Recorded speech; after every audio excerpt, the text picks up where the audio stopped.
Mga katrops, welcome back ulit sa aking channel, Sports React PH. At ngayon nga ay pag-uusapan natin ang balitang may natapos na nga po na trade ang Lakers. Pag-uusapan na rin nga natin dito sa ating panibagong video ang balitang may bagong team na naman nga po ngayon, si D'Angelo Russell.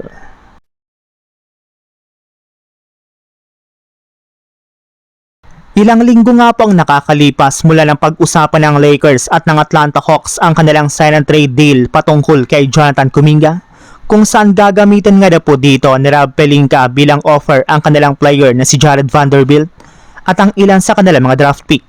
Subalit hanggang ngayon ay hindi pa rin naman nga po nagkakasundo ang dalawang kupunan at maging si Jonathan Kuminga.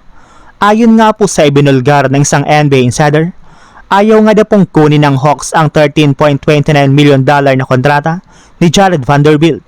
Bukod rin nga po dyan, ayaw rin naman nga pong kunin nila Jonathan Kuminga ang offer sa kanya na 2-year $20 million ng Los Angeles Lakers.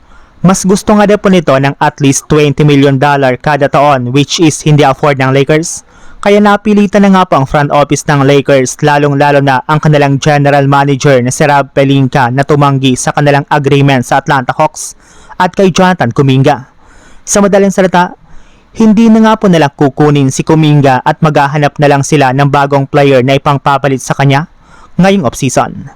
Samantala, punta naman tayo sa ating sunod na pag-uusapan sa balitang may bagong team na naman nga po ngayon, si D'Angelo Russell. Ilang linggo lang naman nga po mga katrops mula nang mai-trade si D'Angelo Russell papunta sa koponan ng Memphis Grizzlies, ay may lumabas na nga pong balita ngayong araw na ililipat na naman nga po ito ngayong offseason sa ibang koponan.